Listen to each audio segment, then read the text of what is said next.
तो विद्यार्थी देखिए यहाँ फिजिक्स से बहुत इंपॉर्टेंट क्वेश्चन है, विद्युत चैप्टर है और ये अक्सर एग्जाम में देता है, या तो श्रेणी क्रम या तो समानांतर क्रम देता है। ठीक है, तो यहाँ पे देखिए समानांतर को हम पार्श्व क्रम कहते हैं। तो पार्श्व क्रम संयोजन क्या है, और साथ ही समतुल्य प्रतिरोध R1/R1 प्लस 1/R2 प्लस 1/3 प्राप्त करना है। ठीक है, यानी कि आपको व्यंजक निकालना है। तो यहाँ पे देखिए करना क्या है आपको, पहले एक आप डायग्राम बना लीजिए।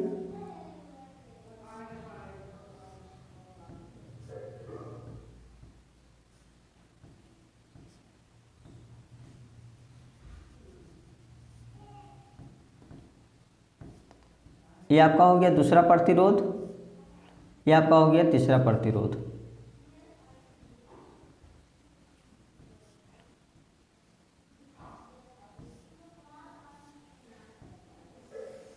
उसके बाद यहाँ एक कुंज लगा दीजिए।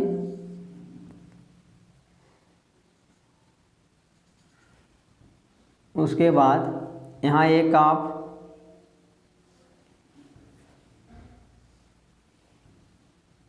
सेल दीजिए, विद्युत सेल,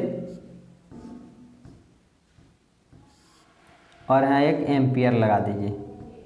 ठीक है, उसके बाद यहाँ पे देखिए, अब यहाँ पे ये प्रतिरोध R1 हो गया, प्रतिरोध ये R1 हो गया, प्रतिरोध R2 हो गया, ये प्रतिरोध R3 हो गया।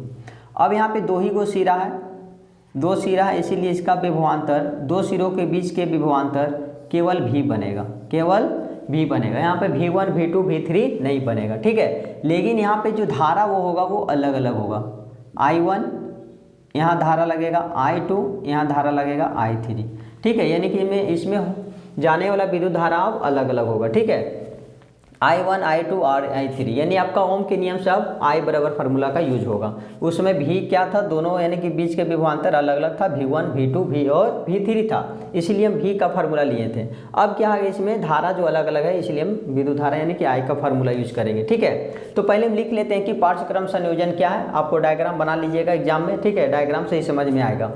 और पार्श्व क्रम संयोजन क्या है, साथ ही समतुल्य प्रतिरोध निकालेंगे। तो पहले लिखेंगे पार्श्व क्रम संयोजन एक वह संयोजन है, पार्श्व क्रम संयोजन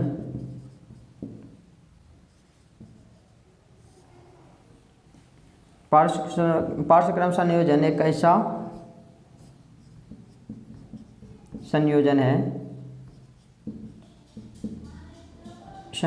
है जो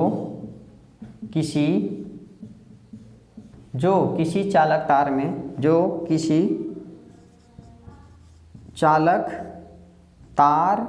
में सभी प्रतिरोध को, यहाँ क्या तीन प्रतिरोध, 3 से आप 4 भी बढ़ा सकते हैं, इससे कोई दिक्कत नहीं। ठीक है, 4-5 जितनों भी ले सकते हैं।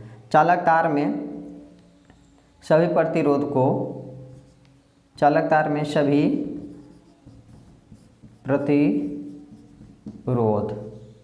प्रतिरोध कौन है, देखिए ये सब R1 R2 R3 क्या प्रतिरोध है। तार में सभी प्रतिरोध को पहला सिरा,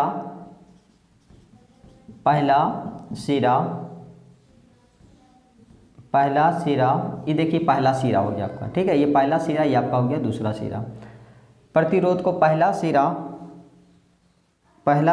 को एक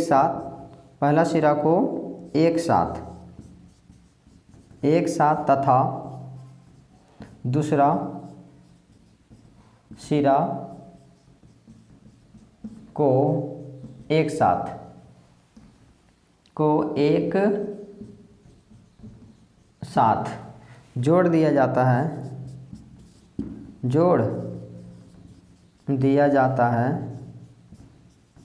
तो इसे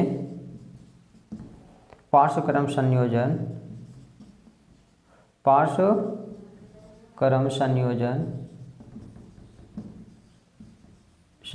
कहते हैं।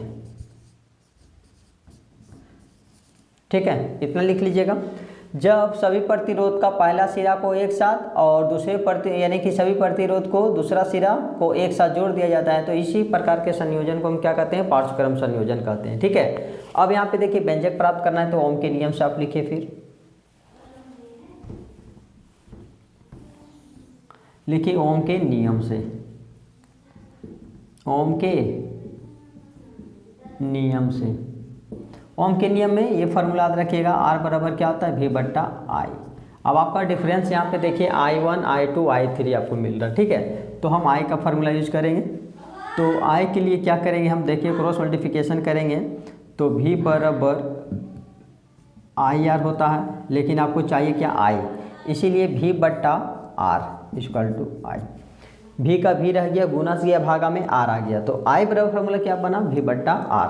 तो यहाँ पे क्या लिखेंगे हम, ओम के नियम से I1 बराबर, यहाँ पे क्या यूज कर लेंगे, केवल I1 के बराबर V बट्टा R, यहाँ हो जाएगा R1, समीकरण ये हो गया फर्स्ट। फिर I2 बराबर V बट्टा R2, समीकरण सेकेंड। फिर I3 बराबर V बट्टा R3, ये समीकरण हो गया थर्ड। अब लिखेंगे समीकरण फर्स्ट, सेकेंड और थर्ड से, ठीक है। समीकरण first plus second plus third से सबको जोड़ दिए, I1 plus I2 plus I3 equal to V बट्टा R1 V बट्टा R2 प्लस V बट्टा R3 हो जाएगा। यहाँ तक तो कोई दिक्कत नहीं है। फिर यहाँ पे देखिए, अब यहाँ पे क्या करेंगे, धारा को एक साथ कर लेंगे, ठीक है। जैसे हम विभवांतर को एक साथ किए थे श्रेणी क्रम में, उसी तरह हम विद्युत धारा को एक साथ कर लेंगे, धारा को ऐड कर लेंगे तो धारा I बनेगा। यहाँ से भी क्या है, ऊपर में समान है, विभवांतर क्या है, समान है, तो इसीलिए हम क्या करेंगे, विभवांतर हम कॉमन निकाल लेंगे और इसके यहाँ पे क्या बच गया, भी, यानी कि भी बाहर निकल गया, भी सभी से बाहर निकल गया, तो यहाँ भी बाहर निकल गया तो एक, और नीचे में क्या बच गया, R1 प्लस, यहाँ से भी बाहर निकल गया तो एक, यहाँ पे हो गया R2 प्लस, यहाँ से भी मतलब कि भी बाहर निकल गया तो ऊपर बच गया 1, यहाँ पे R3।